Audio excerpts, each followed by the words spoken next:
Polres Jember menangguhkan seluruh kegiatan silat organisasi bela diri Persaudaraan Setia Hati Terate, PSHT, di Jember untuk sementara waktu.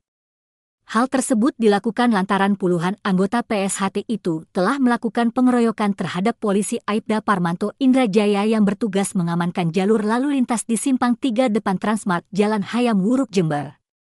Kapolres Jember, AKBP Bayu Pratama Gubunagi mengungkapkan penangguhan tersebut dilakukan hingga kasus pengeroyokan polisi ini memiliki kekuatan hukum tetap.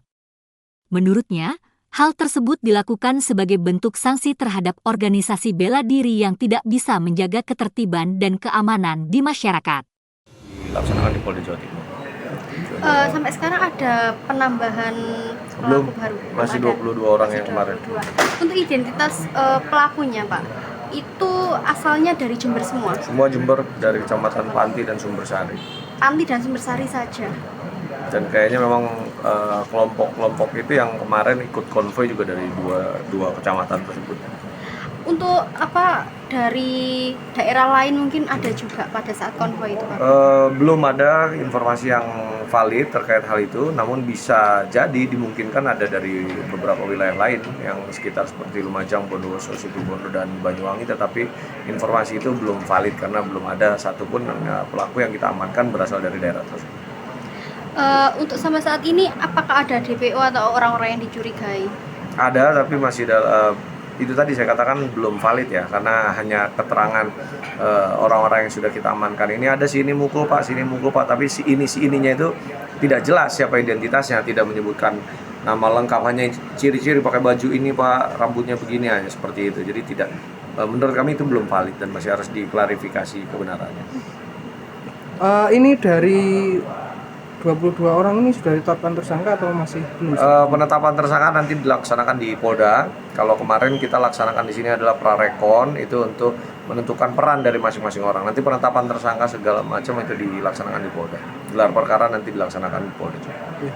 Ini kan kasus sudah dan setiap kali kisruh soal pesilat kan PSHT yang selalu terlibat. Nah ini nanti apakah organisasi ini dirangkul atau bagaimana tindakannya? Kalau organisasi semua, tidak hanya PSHT, kita laksanakan komunikasi, dialog ya, dan semua kita lakukan pembinaan kaitan dengan kegiatan-kegiatan mereka. Tetapi ini kaitan dengan PSHT, kami kemarin sudah sampaikan kepada para ketua ranting untuk sementara waktu kegiatannya semua kita tangguhkan sampai proses hukum ini selesai.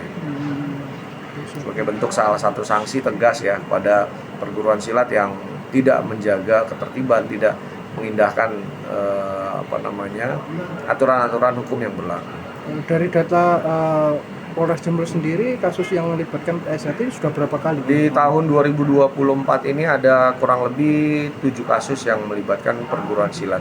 Antara lain ya ada PSHT, ada Pagar Nusa, ada Kerasakti, tetapi yang dominan memang PSHT. Pak, kemarin pada saat prarekonstruksi itu sudah ditemukan ada berapa sih otak pelakunya?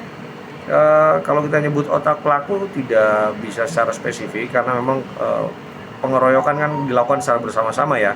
Tetapi ada beberapa orang yang kita tetapkan gitu ya sebagai yang memprovokasi sehingga sementara baru satu kemarin kalau dilihat dari prarekon. Satu. Kemudian yang lain-lainnya hanya ikut saja gitu. Ya ikut saja, tetapi ikut ini juga ya melakukan pemukulan gitu ya. Pak, kasusnya ini kan sudah ditangani oleh Polda. Ini sampai mana, Pak? Ya itu harus di cross check ke Polda ya. Saya tidak bisa juga memberikan informasi terkait bagaimana perkembangan penanganan di sana. Tapi yang pasti karena kasus ini menjadi perhatian publik dan atensi pimpinan, saya rasa di Polda juga akan sesegera mungkin dalam proses penanganannya gitu ya. Mungkin nanti juga Pak Kapolda akan merilis langsung. Untuk 3 terduga pelaku ini kan anak. Ya. Ini mereka berasal dari mana, Pak? Dan sekolah di mana? Saya belum bisa menyampaikan itu nanti karena harus berkoordinasi dengan Bapas, karena kan perlakuan terhadap anak berbeda ya. Tentunya dengan sistem peradilan anak berhadapan dengan hukum itu nanti ada perlakuan yang berbeda. Identitas pun saya tidak boleh sampaikan karena memang itu haknya untuk anak yang berhadapan dengan hukum. Ancaman hukumannya berapa, Pak? Kalau untuk tergantung nanti penerapan pasal yang kita sangkakan ya. Kalau pengeroyokan itu ancaman maksimalnya 15 tahun. Itu pasal 170-nya. Mungkin nanti akan juga dikenakan pasal-pasal lainnya tergantung dengan peran dari masing-masing orang.